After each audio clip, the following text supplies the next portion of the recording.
Bismillahirrahmanirrahim. Assalamualaikum warahmatullahi wabarakatuh. Perkenalkan, nama saya Mila Saryani, jurusan Pendidikan Agama Islam. Di sini saya membuat video untuk memenuhi mata kuliah Sejarah Peradaban Islam. Saya dari kelompok 3 akan menjelaskan tentang peradaban Islam pada masa Nabi Muhammad SAW. Di sini saya tidak sendirian untuk menjelaskan materi tentang peradaban Islam pada masa Nabi Muhammad SAW. Saya juga nantinya akan dibantu oleh kawan-kawan saya. Peradaban Islam pada masa Nabi Muhammad SAW ada 3 bagian. Yang pertama yaitu biografi Nabi Muhammad SAW yang akan dijelaskan oleh saya sendiri dan juga Muhammad PJ Nur Amin.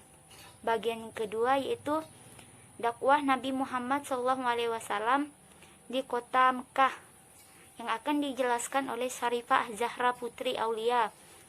Dan yang ketiga, dakwah Nabi Muhammad SAW di kota Madinah yang akan dijelaskan oleh Ika Dini dan Rabani.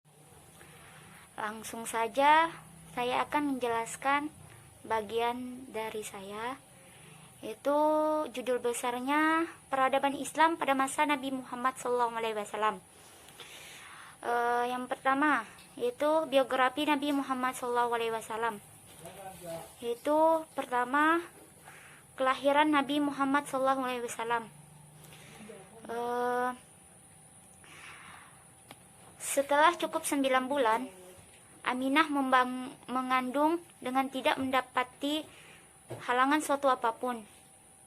Maka pada waktu subuh hari Senin tanggal 9 Rabiul Awal tahun Fil yang pertama, bertepatan pada tanggal 20 April 571 Masehi, atau pada hari Senin 12 Rabiul Awal tahun Fil yang pertama, lahirlah Nabi Muhammad SAW dengan selamat di rumah ibunya di kampung Bani Hashim di kota Mekah Al-Mukarramah. Bagian kedua yaitu Nabi Muhammad SAW disusukan.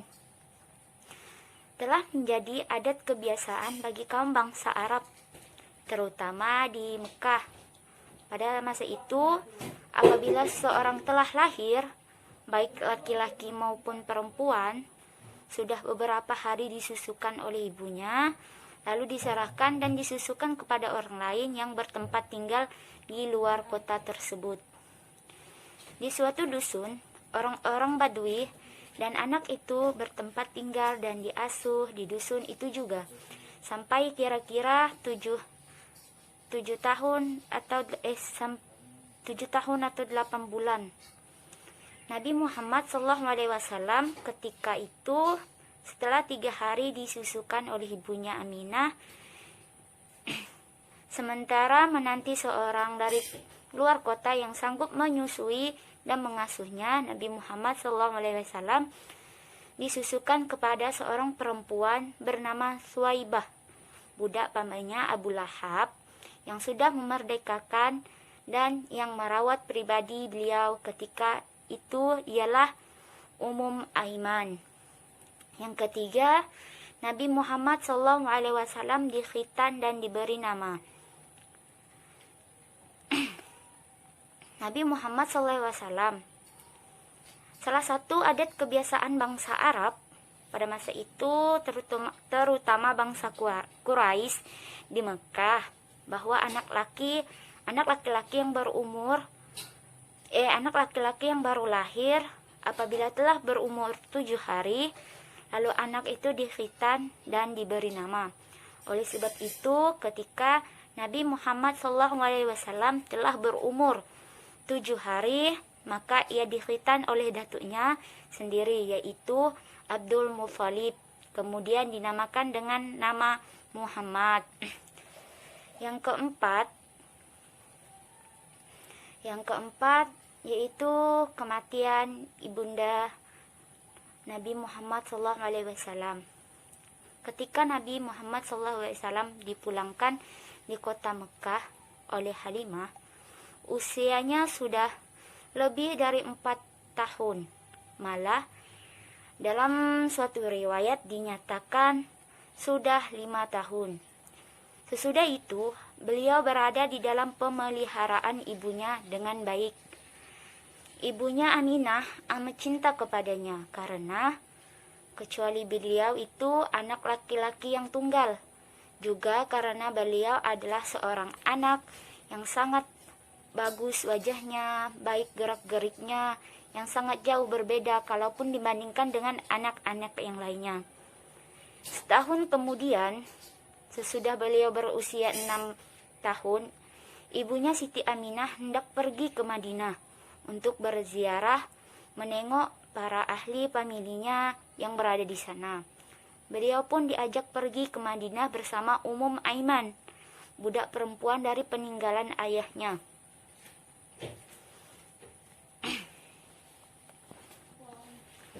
Dengan takdir Allah Subhanahu wa taala, pada waktu perjalanan mereka sampai di suatu tempat bernama Abwa. Siti Aminah jatuh sakit dan beberapa hari kemudian wafatlah ia dan dikuburkan di tempat itu juga. Jadi ketika itu Nabi Muhammad SAW lalu kembali ke Mekah bersama Aiman. Baru beberapa hari saja beliau mendengar keluhan dan rintihan ibunya atas kematian ayahnya yang telah meninggalkan beliau selagi masih dalam kandungan. Kini ibunya telah meninggal pula di hadapan mata beliau sendiri. Demikianlah, maka beliau dikala itu sudah menjadi sebatang kara, menjadi seorang anak yatim lagi piatu, tidak berayah dan tidak beribu. Cukup sekian penjelasan saya, kurang lebihnya mohon maaf. Assalamualaikum warahmatullahi wabarakatuh. Bismillahirrahmanirrahim. Assalamualaikum warahmatullahi wabarakatuh. Alhamdulillahirrabbilalamin. Assalatu wassalamu ala ashrafil anbiya'i wal mursalin Sayyidina wa maulana Muhammadin wa ala rasulillahi ajmain, amma ba'du. Perkenalkan, nama saya Muhammad Fijainur Amin. Saya dari kelompok 3. Di sini saya akan menjelaskan sedikit dan melanjutkan presentasi dari teman saya. Di sini saya akan melanjutkan tentang biografi Nabi Muhammad, yaitu kematian Datuk Nabi Muhammad. Abdul Muthalib, Datuk Nabi Muhammad SAW, adalah orang tertua di Quraisy. Dia adalah orang yang berpengaruh penting di kalangan bangsa Quraisy, karena dia adalah orang yang terpercaya di sana, pula menjadi tempat kembalinya segala urusan yang terjadi di bangsa Quraisy. Terus, sebagai penghormatan bagi kedudukannya yang tinggi, dan mulai itu sampai anak-anaknya sendiri tidak ada yang berani menginjak dan menduduki harapannya yang telah disediakan baginya di dekat Ka'bah di dalam Masjidil Haram. Sekalipun demikian bagi cucunya yang yatim piatu, tidaklah demikian itu karena dari amat sayang dan cintanya kepadanya. Terus, Abdul Muthalib meninggal pada usia 80 tahun. Di sini dapatlah kita bayangkan lagi betapa rusuh dan sedih Nabi Muhammad SAW atas kematian datuknya itu. Baru 2 tahun berselang ibunya meninggal, sekarang datang pula saat datuknya meninggal.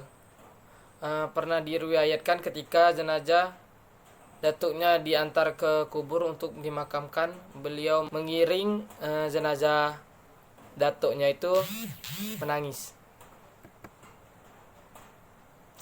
Yang selanjutnya itu di bawah suhan paman Abdul Muthalib. Di bawah asuhan paman Abu Talib.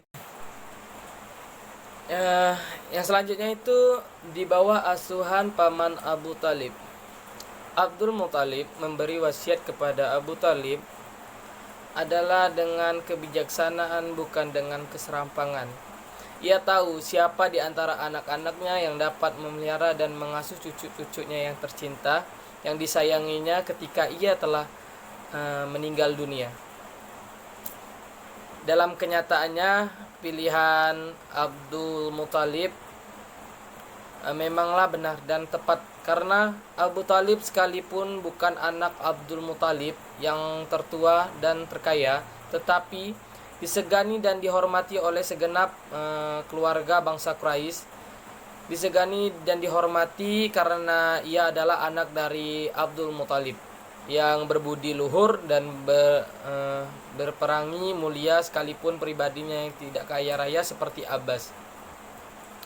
Oleh sebab itu, maka sepeninggalan Abdul Muthalib, Nabi SAW di bawah asuhan dan pengawasan Abu Talib, paman yang selalu paman yang melarat itu. Kesayangan dan kecintaan Abu Talib atas Nabi Muhammad SAW tidak kurang dan tidak berbeda dari kesayangan kecintaan Abdul Muthalib kepadanya. Selanjutnya, Abdul Muthalib mengasihi dan menyayangi kemanakannya itu Nabi SAW sebagaimana ia mengasihi dan menyayangi anak-anaknya sendiri. Bahkan lebih, sehingga Nabi SAW dikata tidak pernah dilepaskan oleh satupun dari pengawasan makan bersama-sama, tidur bersama-sama, dan kemanapun dia pergi senantiasa dibawanya. Sedangkan terhadap anaknya sendiri tidak sampai demikian. Terus pernikahan Nabi Muhammad SAW dengan Khadijah. Pada waktu itu, saat Nabi SAW hendak menikah dengan Khadijah, usia Nabi baru umur 25 tahun, sedangkan istrinya Khadijah berusia 40 tahun. Perkawinan dilangsungkan dengan meriahnya di rumah mempelai perempuan, dan dengan disaksikan oleh segenap keluarga dari kedua belah pihak. Di antara keluarga pribadi Nabi Muhammad SAW yang datang mengantarkan ialah Abu Talib dan Hamzah. Kedua orang memandang beliau.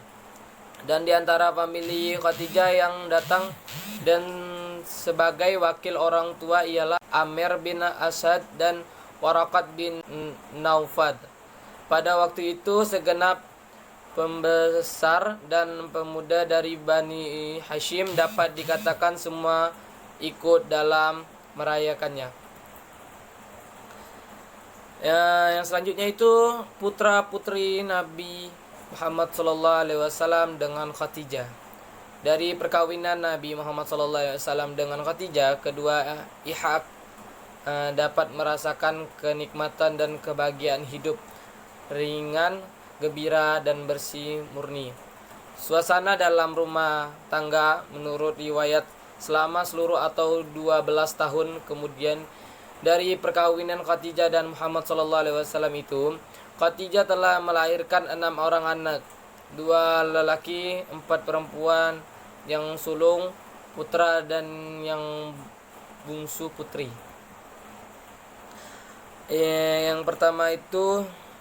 Anak yang pertama itu namanya Al-Qashim.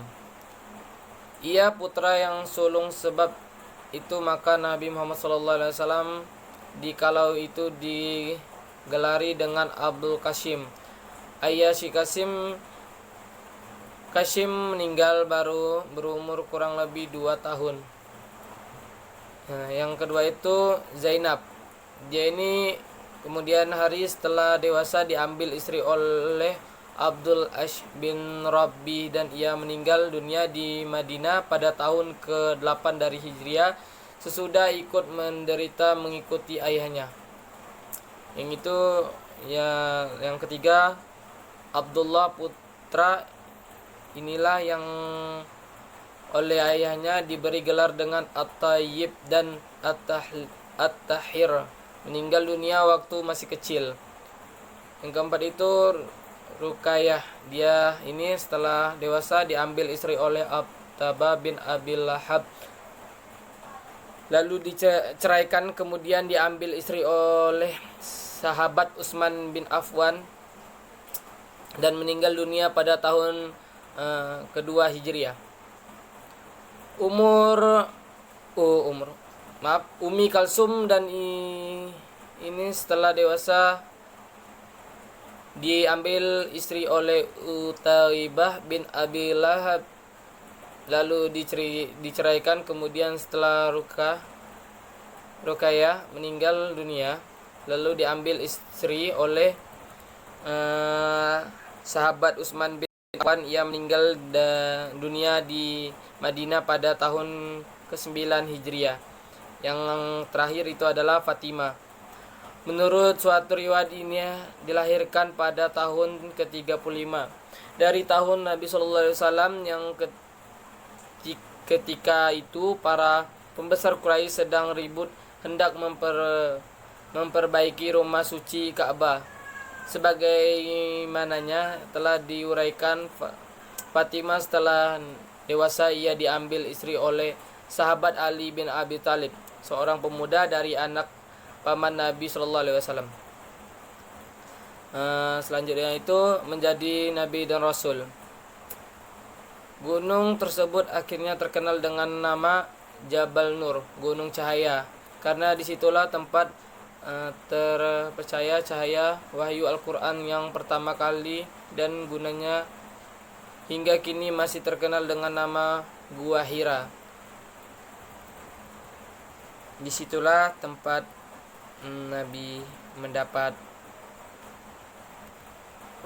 gelar Rasulullah SAW, menjadi seorang rasul di tempat itu. Mungkin itu saja yang dapat saya sampaikan, kurang lebihnya mohon maaf. Mungkin akan dilanjutkan oleh teman saya. Sekian dari saya. Assalamualaikum warahmatullahi wabarakatuh. Assalamualaikum warahmatullahi wabarakatuh. Perkenalkan, nama saya Sarifah Azhara Putri Aulia dari kelompok 3 Pendidikan Agama Islam kelas 2C. Di sini saya akan melanjutkan presentasi dari Muhammad Vijay Nur Amin yang akan membahas tentang dakwah Nabi di Mekah. Nabi Muhammad SAW adalah Nabi akhir zaman, penutup para nabi. Beliau diangkat menjadi rasul pada umumnya yang mendekati separuh abad, tepatnya pada umur 40 tahun. Beliau menghabiskan sisa hidupnya untuk berdakwah menegakkan tauhid dan syariat Islam. Beliau berdakwah dengan seluruh jiwa raganya dengan begitu banyak halangan dan rintangan yang beliau hadapi. Beliau berhasil melaksanakan misi dakwahnya dengan sukses dan penuh dengan hikmah ketauladanan. Dakwah Nabi Muhammad SAW dibagi atas 2 periode, yaitu periode Mekah dan periode Madinah. Beliau berdakwah pertama kali di Mekah selama hampir 10 tahun lamanya. Di periode Mekah ini, dakwah Nabi Muhammad kepada masyarakat Mekah lebih terfokus pada peningkatan kualitas akidah dan ketauhidan, dan mengajak mereka untuk meninggalkan segala bentuk peribadatan yang menyembah selain Tuhan yang Maha Esa, yaitu Allah. Berikut ini prioritas dakwah Nabi Muhammad SAW pada masyarakat Mekah, yaitu yang pertama, ketauhidan, menjelaskan adanya kehidupan setelah mati, merubah perilaku jahiliyah masyarakat Mekah, menegakkan hak asasi manusia, dan menghapus kasta lebih lanjut lagi. Dalam perjalanan dakwah Nabi Muhammad SAW di Makkah, beliau melakukannya dengan tahapan-tahapan sesuai dengan wahyu yang diturunkan kepada beliau. Adapun tahapan-tahapan tersebut membentuk sebuah bola. Adapun yang dimaksud dengan dakwah siriyah adalah dakwah Nabi Muhammad SAW yang dilakukan secara sembunyi-sembunyi. Dakwah ini hanya dilakukan kepada sasaran yang mencakup keluarga terdekat, sahabat, dan orang-orang yang dianggap bisa dipercaya oleh beliau. Orang-orang yang pertama masuk Islam disebut juga As-Sabiqunal Awwalun. Dakwah siriyah dilakukan Nabi dalam jangka waktu 3 tahun setelah turunnya Quran surah Al-Mudaththir ayat 1-7. Adapun ayat tersebut mengandung perintah-perintah Allah Subhanahu wa taala kepada Nabi Muhammad SAW dalam surah Al-Mudaththir ayat 1-7, Yang pertama, segera bergegas melaksanakan perjuangan membela agama Allah serta meninggalkan berleha-leha. Yang kedua, tugas untuk berdakwah dan mengajak manusia ke dalam Islam. Yang ketiga, perintah menegakkan tauhid. Yang keempat, senantiasa berakhlak mulia dan berbudi luhur. Yang kelima, bersabar dan tabah. Nah, adapun alasan Nabi Muhammad melakukan dakwah secara syariah adalah yang pertama, menghindari konfrontasi fisik secara langsung. Yang kedua, mereka yang mengikuti Nabi Muhammad SAW pada waktu itu masih dalam fase pendasaran pembangunan kualitas keimanan. Yang ketiga, masyarakat Mekah yang masih berperilaku jahiliyah dan beragama paganis. Untuk menghindari hal-hal tersebut, Nabi sangat hati-hati dalam melaksanakan dakwahnya. Metode yang beliau pakai untuk berdakwah fokus terhadap pendekatan personal. Dengan bertatap muka secara langsung, materi dakwah yang disampaikan langsung diterima dengan baik. Selaras dengan tutur kata dan perilaku beliau yang agung. Kemudian turunlah Quran surah Al-Hijr 94 dan 95 serta Asyura 214 sampai 215. Maka dimulailah dakwah Nabi Muhammad SAW secara jahriyah atau terang-terangan. Cakupan sasaran dakwah Nabi dalam tahapan jahriyah ini lebih luas daripada sebelumnya. Nah, beliau mengumpulkan keluarga besar dengan menyeru mereka di atas Bukit Syafa. Adapun respon masyarakat dan keluarga besar terhadap Nabi Muhammad SAW berbeda-beda. Nah, adapun sikap-sikap di antaranya adalah yang pertama, langsung menerima seruan. Itu hal ini terdapat dalam sirah. Diceritakan ketika itu Nabi Muhammad sengaja mengajak seluruh keluarga besar menikmati jamuan makan di rumah beliau. Beliau mengajak dan menyuruh untuk menyembah Allah Subhanahu wa taala. Semua orang mencela beliau dan menghina beliau. Namun di saat itu ada yang langsung menerima dan membela beliau, yaitu Ali bin Abi Thalib. Dengan mengangkat Rasulullah, saya akan membantu Anda. Saya adalah lawan bagi siapa saja yang kau tentang. Yang kedua, menolak tanpa kekerasan. Hal ini dilakukan oleh masyarakat Mekah yang mengenal Nabi dengan sosok yang santun dan terkenal dengan pribadi yang jujur. Golongan ini berasal dari mereka yang termasuk pedagang-pedagang yang berada di kelas menengah. Nah, yang ketiga, bimbang terhadap Nabi SAW. Hal ini dikarenakan Nabi terkenal dengan sosok yang jujur dan amanah. Ia telah dikenal oleh masyarakat dengan baik dan tidak pernah melakukan kebiasaan-kebiasaan masyarakat jahiliyah. Golongan ini didominasi oleh masyarakat miskin dan golongan bawah. Mereka ragu dikarenakan masih kentalnya kepercayaan mengenai agama nenek moyang mereka yang menyembah berhala. Yang keempat, menolak dengan permusuhan hingga intimidasi. Hal ini dilakukan oleh mereka yang benci terhadap Nabi Muhammad SAW. Mereka benci karena menganggap ajarannya menghalangi mereka berdagang dan beribadah sesuai dengan kepercayaan yang lampau. Golongan ini didominasi oleh kaum saudagar kaya, para bangsawan, dan orang-orang yang memegang peranan penting di kota Mekah. Adapun mereka yang paling menonjol tidak lain adalah paman Nabi Muhammad SAW sendiri. Nah, masuk ke poin kedua, peristiwa penting selama dakwah Nabi Muhammad SAW di Mekah. Dalam perjalanan dakwah Nabi Muhammad SAW yang sangat pelik dan berat, ada beberapa peristiwa yang penting yang terjadi pada saat itu pula, yaitu yang pertama, hijrah pertama kaum muslimin ke Habsyah. Yang kedua, Bani Hashim diboikot selama 3 tahun. Yang keempat, tahun kesedihan atau Amul Huzni. Yang keempat, hijrah Nabi SAW ke Taif. Yang kelima, peristiwa luar biasa Isra wal Mi'raj Nabi Muhammad SAW dan perintah sholat. Yang terakhir, perjanjian Aqabah atau Bait al-Aqabah 1 dan 2. Yang terakhir, tauladan Nabi Muhammad SAW selama dakwah beliau di Mekah. Sudah bisa dipastikan bahwa salah satu kunci kesuksesan dakwah Nabi Muhammad SAW adalah kesabaran dan ketabahannya. Beliau adalah sosok teladan bagi alam semesta. Kesabaran dan ketabahannya membuat beliau termasuk dalam nabi-nabi yang tinggi derajatnya di sisi Allah Subhanahu wa taala. Beliau termasuk nabi yang mendapat gelar ulul azmi. Beberapa kisah berikut adalah contoh keteladanan beliau dalam melaksanakan dakwah di periode Mekah. Yang pertama, Nabi Muhammad selalu dihina dan diganggu dalam setiap tindakan dakwahnya. Yang kedua, ketika Allah menurunkan wahyunya yang memerintahkan Nabi Muhammad SAW untuk dakwah secara terang-terangan, maka beliau kemudian naik ke Bukit Syafa, mengumpulkan masyarakat dan kaum Quraisy. Beliau menyeru kepada semua orang yang hadir untuk bertauhid dan hanya menyembah Allah Subhanahu wa taala. Akan tetapi, semua orang menghina beliau, bahkan pamannya sendiri Abu Lahab.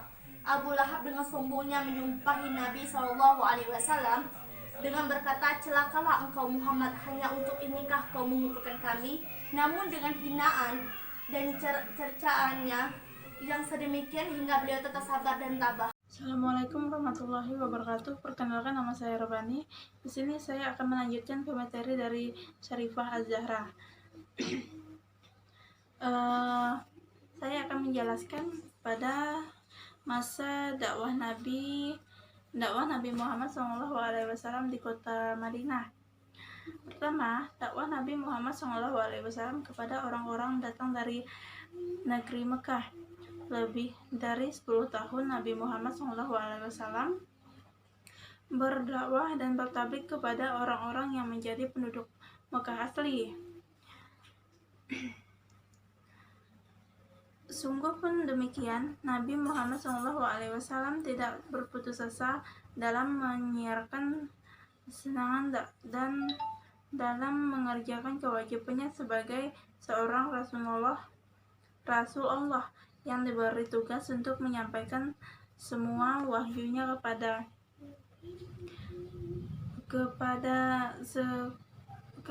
sekalian manusia dengan tidak memandang bangsa dan tidak juga memandang suku, tidak memandang warna kulit, dan tidak memandang lapisan dan derajat manusia.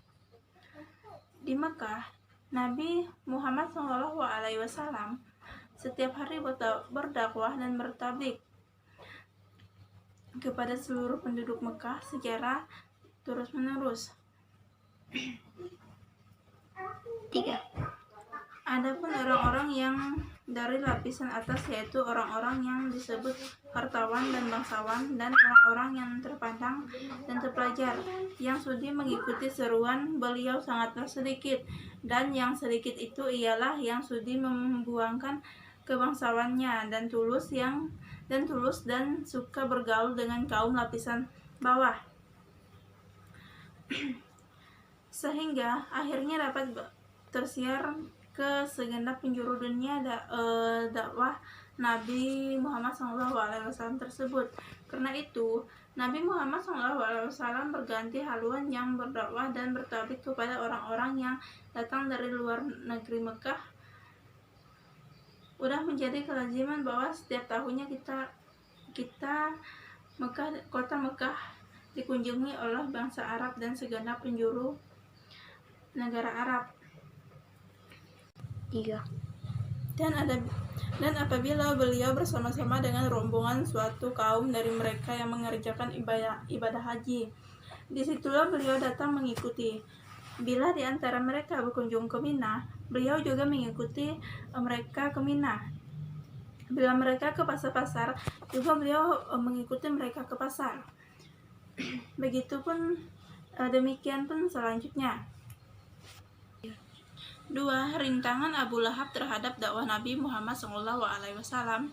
Menurut riwayat Ibnu Ishaq bahwa Nabi Muhammad SAW pergi ke tempat-tempat muslim berkumpul bangsa Arab di kala itu, yaitu pekan-pekan Arab yang diadakan berapa kali setiap tahunnya dengan cara mengganti-ganti dalam waktu yang sudah ditentukan. Misalnya, pasar Ukats yang diadakan selama bulan Syawal, yaitu dia hanya dilakukan pada bulan Syawal saja. Kemudian pasar Manjanah yang berlangsung sesudah bulan Syawal selama 20 hari. Berarti sesudah bulan Syawal itu ada pelaksanaan pasar lagi selama 20 hari. Itu dalam 1 bulan saja, tidak boleh melampaui bulan-bulan yang lainnya. Nabi mendatangi kalibah-kalibah itu dengan tujuan berdakwah dan bertablik kepada penduduk supaya mengikuti Islam, tetapi semuanya menolak. Bahkan ada juga di antara kalibah yang mendatangi beliau menolak secara kasar dan jahat. Di antara mereka yang menolak seruan Nabi, ada yang berkata, saudara-saudara yang dekat dan lebih mengikuti keadaanmu saja tidak mengikutmu, apalagi kami. Tapi dalam keadaan itu Nabi Muhammad SAW tidak pernah merasa putus asa dengan perkataan beliau. Ada pula yang berkata, kaum seorang itu lebih mengetahui akan keadaan orangnya sendiri.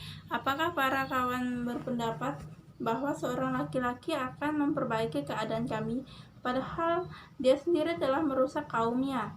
Dan bagaimana beliau mengetahui adanya suatu rombongan dari bangsa Arab yang datang dari ke luar negeri Mekah dari suatu tempat?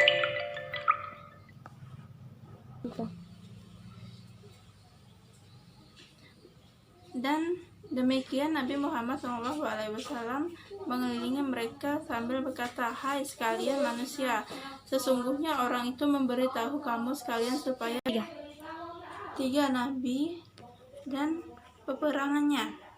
Banyak berita miring tentang perang yang kita baca, seolah-olah umat Islam adalah umat yang haus darah, yaitu berarti dalam pandangan agama lain, agama tersebut adalah selalu membawa peperangan dalam sukunya.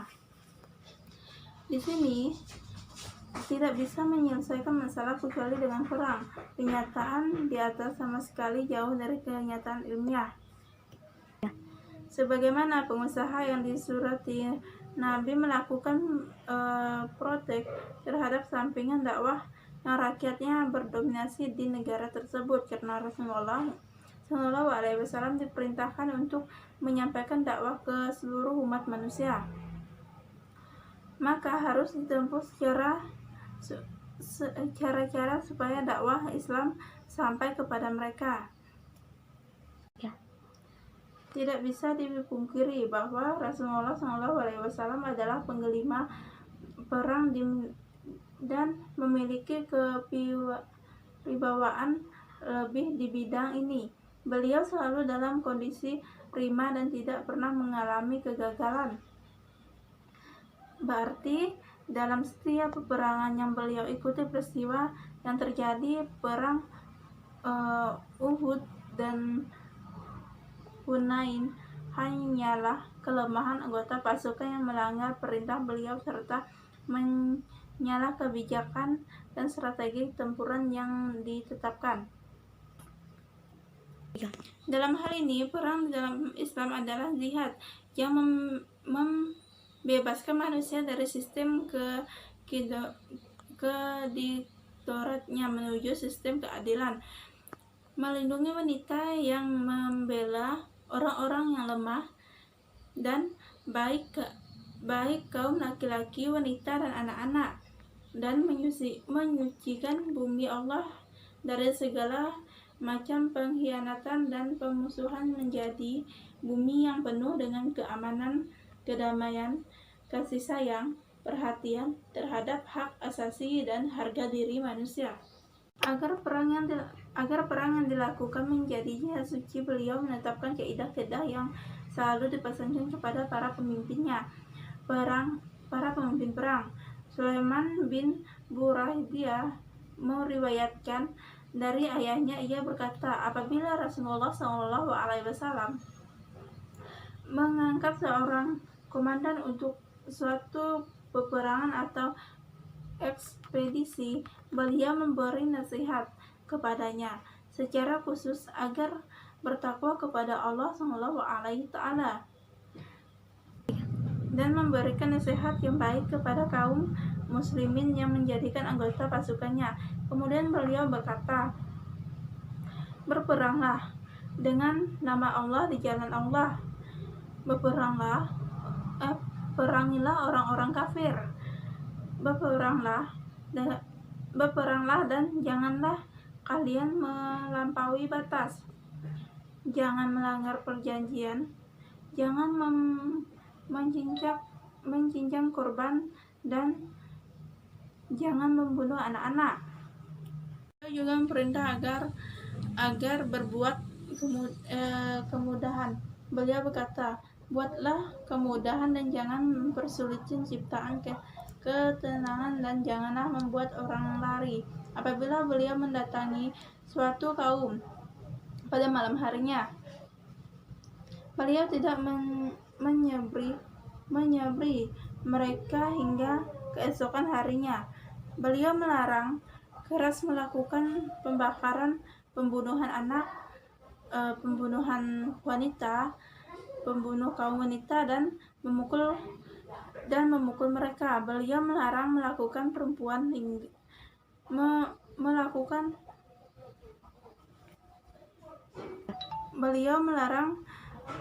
perampasan hingga beliau berkata, "Merampas itu tidaklah baik halal daripada bangkat." Beliau juga melarang mereka perusak terhadap tanaman dan keturunan, dan juga beliau melarang menebangi pepohonan kecuali jika sangat diperlukan. Ketika wafat Mekah, beliau berkata, "Janganlah kalian membunuh orang yang terluka, tidak berdaya. Janganlah mengejar orang yang melarikan diri dan janganlah membunuh tawannya." Beliau juga melarang keras membunuh orang-orang terkait janji, sehingga beliau bersabda, "Mencium aroma yang membunuh orang yang terkait dalam perjanjian, maka dia tidak akan mencium aroma surga. Sesungguhnya aroma surga itu tercium dari jarak perjalanan selama 40 tahun." Sekian dari saya serahkan untuk dilanjuti oleh saudari Ika Dini. Terima kasih. Wassalamualaikum warahmatullahi wabarakatuh. Assalamualaikum warahmatullahi wabarakatuh. Perkenalkan, nama saya Ika Dini. Saya berasal dari kelompok 3. Di sini saya akan melanjutkan presentasi dari saudari Rabani, yaitu Islam pada masa Nabi Muhammad SAW di Madinah. Saya akan menjelaskan pada poin yang keempat. Masyarakat Madinah di bawah naungan syariat Islam. Madinah yang bercahaya benar-benar menjadi kenyataan pada saat dipimpin oleh Rasulullah SAW. Kejahiliaan secara bertahap meredup dan menghilang dari bumi Madinah dan digantikan dengan cahaya Islam. Kejahiliaan di berbagai sektor diganti oleh nilai Islam. Di bawah pimpinan Rasulullah SAW, sektor politik betul-betul dihikmatkan untuk berdakwah dan semua kebijakan negara dibuat untuk kebaikan agama dan masyarakat. Selain itu, upaya beliau untuk menanamkan cinta negeri adalah dengan menciptakan Madinah yang lingkungan yang kondusif bagi tempat tinggal. Madinah menjadi kota yang bebas penyakit. Tidak banyak riwayat yang terdapat menyebutkan bahwa sahabat itu menderita penyakit yang aneh-aneh, tetapi yang kita ketahui bahwa sahabat itu mendapati penyakit seperti tusukan tombak, bacokan pedang, dan akibat perang lainnya. Selain itu, hal yang dilakukan Rasulullah SAW adalah berdoa kepada Allah Subhanahu wa Ta'ala agar menumbuhkan rasa cinta kepada Madinah, menjadikan Madinah negeri yang berekonomi stabil, dan mengubah nama Yastrib dengan Al-Madinah Al-Munawwarah. Selain dalam sektor politik, di sini juga dijelaskan dalam sektor ekonomi. Secara umum, Madinah menghadapi masalah yang serius karena banyaknya pendatang yang memadati kota tanpa membawa harta dan tidak memiliki pekerjaan. Di sini Rasulullah SAW membuat kebijakan untuk memperbaiki ekonomi penduduk. Yang pertama, berdoa kepada Allah Subhanahu wa taala agar memberkahi Sah dan Mud. Sah dan Mud di sini adalah simbol pertumbuhan ekonomi dan kemakmuran masyarakat saat itu. Yang kedua, menetapkan sistem saling mewarisi antar sesama muslim yang dipersaudarakan seperti kaum muhajirin dan kaum ansor. Dan yang ketiga, menghidupkan sistem ekonomi real di mana pasar Madinah adalah tempat transaksi bagi perekonomian masyarakat Madinah yang sudah menerapkan sistem ekonomi real. Yang keempat, menghimbau umat agar mengedepankan pola hidup sederhana dan tidak bermewah-mewahan. Yang kelima, menerapkan sistem pemerataan ekonomi dan menutup pintu kebencian akibat perbedaan tingkat pendapatan. Yang keenam, menghapus sistem ekonomi ribawi karena pada dasarnya sistem ekonomi ribawi itu adalah haram dan tidak diperbolehkan dalam syariat Islam. Selain dalam sektor ekonomi, di sini juga dibahas dalam sektor sosial. Rasulullah SAW sangat memperhatikan pembinaan masyarakat. Masyarakat adalah pilar utama tegaknya sebuah negara. Jika masyarakat kuat dan berdaya akan menjadi negara yang kuat dan memiliki pemimpin yang baik dan memiliki hijaz. Sedangkan sebaliknya, jika masyarakatnya rusak, maka akan didapati pemimpin yang rusak pula. Tiga aspek pembinaan pribadi muslim sangat ditekankan oleh Rasulullah SAW. Rasulullah membina fisik sahabatnya dan mendorongnya untuk melakukan aktivitas yang membuat tubuh menjadi sehat dan kuat. Salah satunya seperti memanah, berenang, bergulat, dan menunggangi kuda. Selain itu, Rasulullah juga menanamkan pemahaman yang utuh terhadap Islam. Al-Quran memerintahkan umatnya untuk melaksanakan Islam secara kafah sesuai dengan Al-Quran surah Al-Baqarah ayat 208 dan tidak boleh memilah-milah ajaran Islam yang dirasakan sesuai dengan seleranya saja sesuai dengan Al-Quran Al-Ahzab ayat 36. Selain itu, di bidang hukum, kaum muslimin betul-betul merasa diayomi oleh hukum karena di sini hukumnya tidak memandang bulu dalam penerapannya.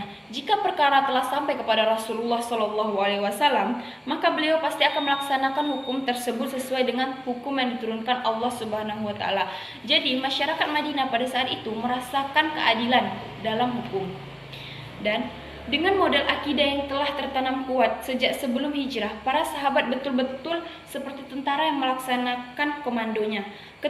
Ketika panggilan tertuju kepada mereka dengan lafaz ya ayyullazina amanu, mereka bersiap-siap memasang kuping untuk mendengarkan perintah dan larangan apakah gerangan yang turun untuk mereka. Di saat perintah atau larangan tersebut telah sampai kepada mereka, dengan sigap mereka memenuhi perintah dan menghentikan pekerjaan yang dilarang.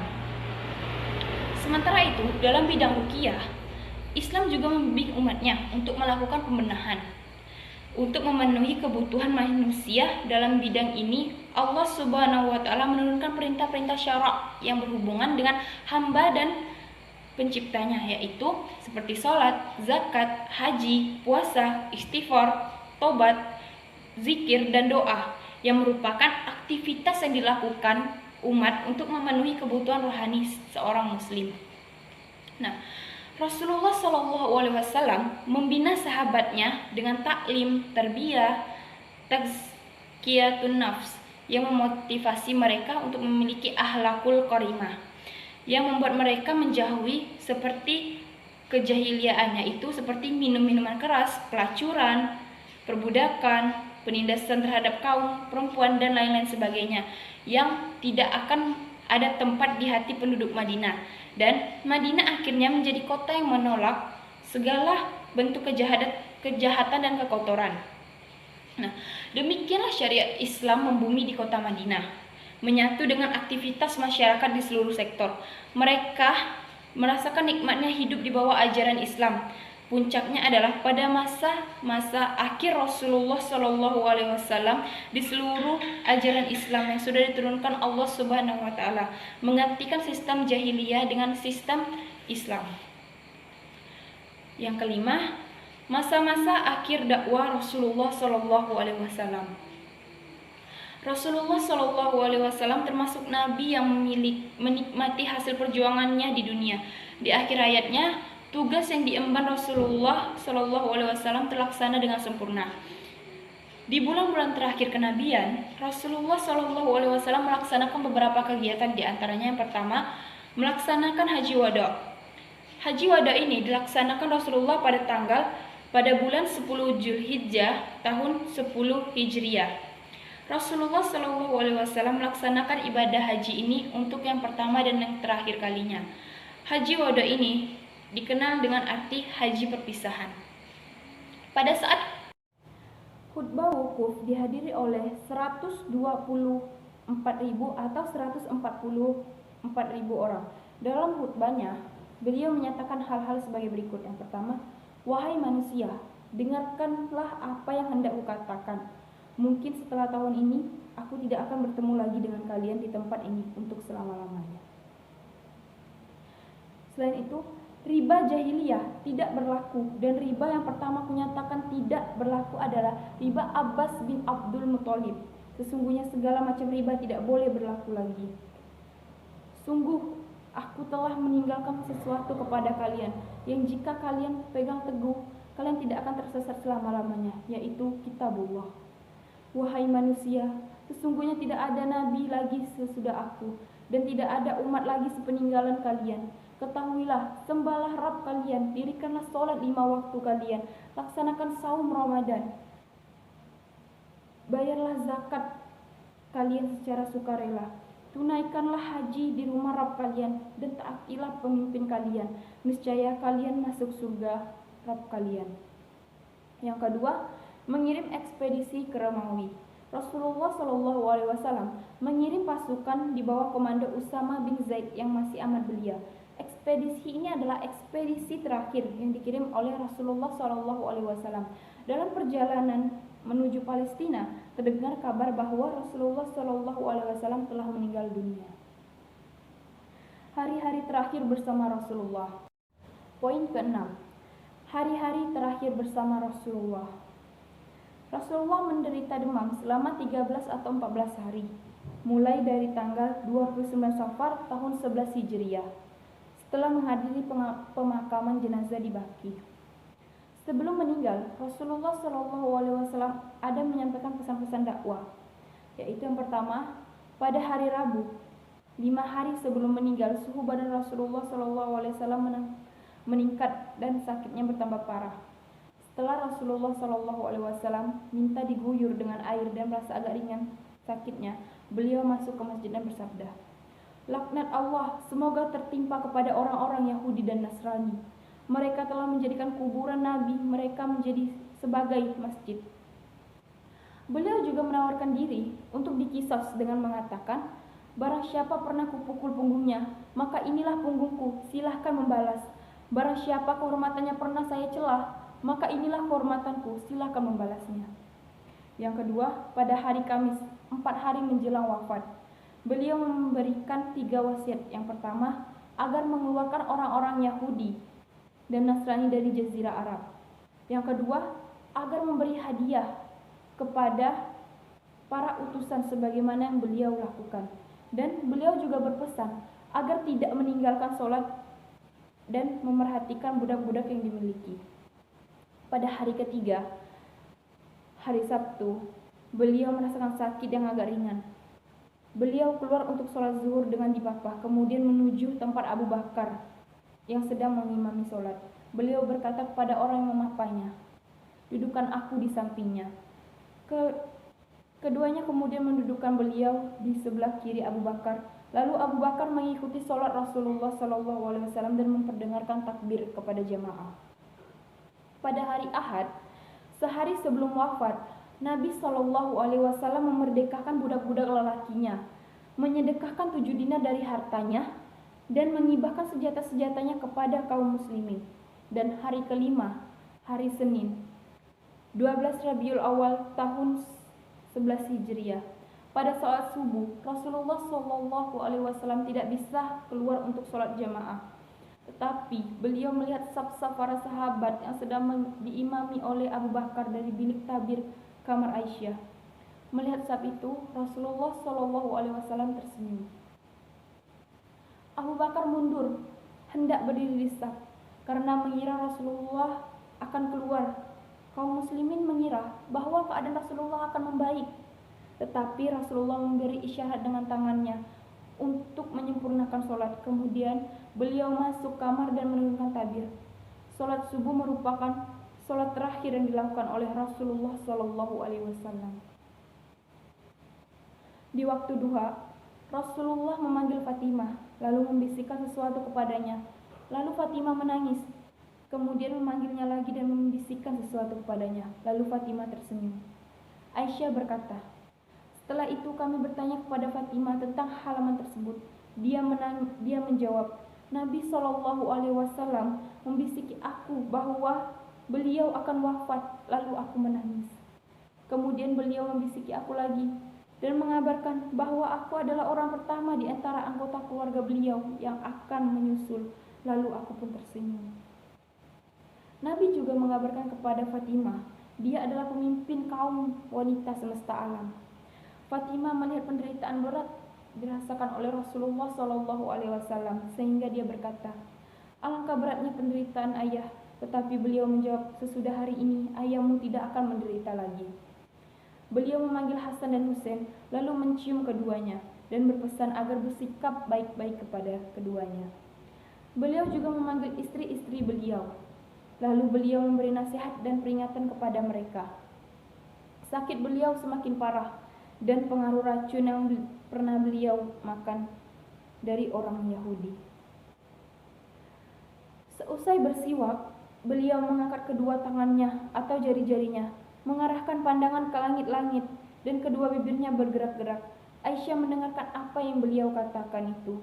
Beliau berkata, Ya Allah, ampunilah dahku, rahmatilah dahku, dan pertemukanlah dahku dengan kasih yang maha tinggi. Ya Allah, kekasih yang maha tinggi. Beliau mengucapkan kalimat itu 3 kali. Lalu tangan beliau lunglai dan setelah itu beliau kembali kepada kekasihnya yang maha tinggi. Innalillahi wa inna ilaihi raji'un.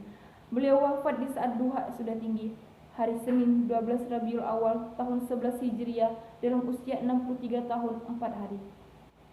Di sini dapat kami simpulkan bahwa Rasulullah Shallallahu Alaihi Wasallam lahir dalam keadaan yatim,